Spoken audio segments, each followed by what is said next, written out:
Chapter 15. Marcus.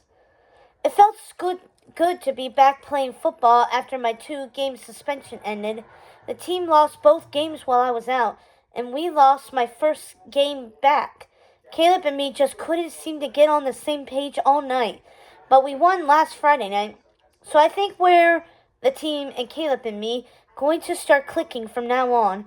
I caught 2 touchdown passes from Caleb, and the offensive line protected him well all night, which gave me plenty of time to get open. The play that changed the game was a 57-yard catch and run where I caught about a 15-yard pass after creating separation from the corner, then jumped the safety. And the next thing that happened was I was slamming the ball in the end zone. It felt amazing, and the home crowd just went absolutely wild. I looked up in the stands where Kylie usually sits, and she was cheering like crazy. That was really good to see, too.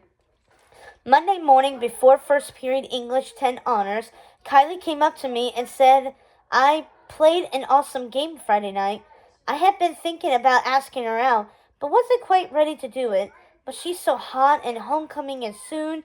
Somebody is bound to hit on her if I waited much longer. So I decided right then on the spur of the moment to ask if she would like to do something on Saturday night. And she said yes.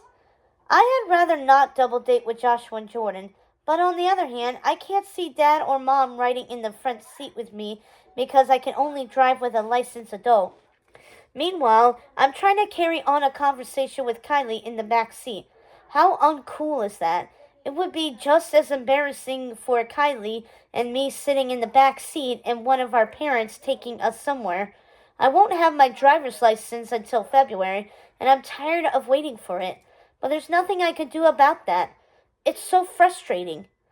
Then I thought that since I'm trying to do things differently this year, since everything I did last year seemed to blow up in my face when I made decisions on my own, especially about girls, I decided to go visit Kylie during lunchtime and ask her where she would like to go Saturday night.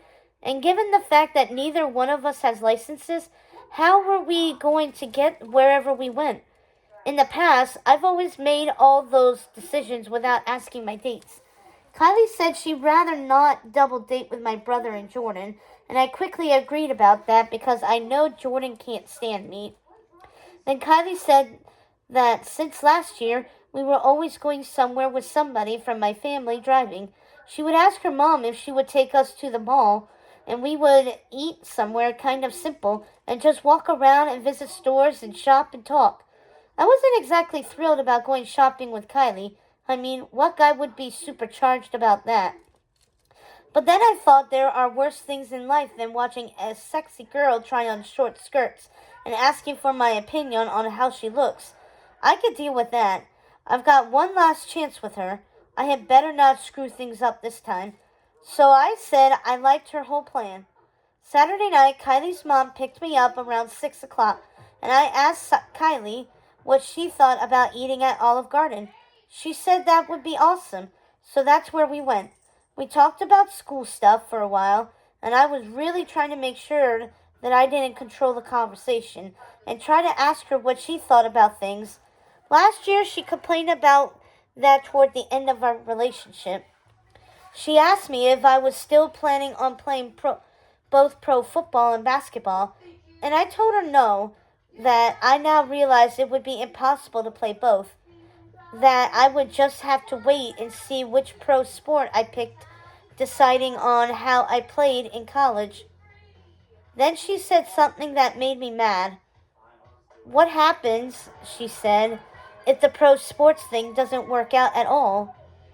What are you going to do then? Or suppose if you get injured in high school or college and that's the end of sports?" I told her that I would likely want to go into broadcasting and be on ESPN or one of the other networks, and she replied that those jobs were as hard to get as pro sports jobs, and what would I do if that didn't work out? "Would you be willing," she said, "to start at some local TV sports show to build up a resume?" I started to tell her I wasn't interested in working for some podunk station out in the middle of nowhere, but I didn't want to get into a fight with her because things had been going so well. Then I started to think that she was probably right about me having to start somewhere small. So I told her that, and she replied that I needed to begin to take some business classes at school in order to learn how to market myself.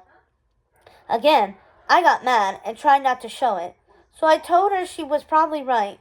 The more I thought about it, though, the more I realized she was right. And later I told her she was, which made her smile. She also made me smile when she kissed me goodnight when her mom dropped me off at my house. I had been all twisted up in knots on whether she would want me to kiss her or whether I should try to kiss her, since it had been so long since we had. Then I said, "See you next Saturday?" And she grinned and said yes, and I kissed her again.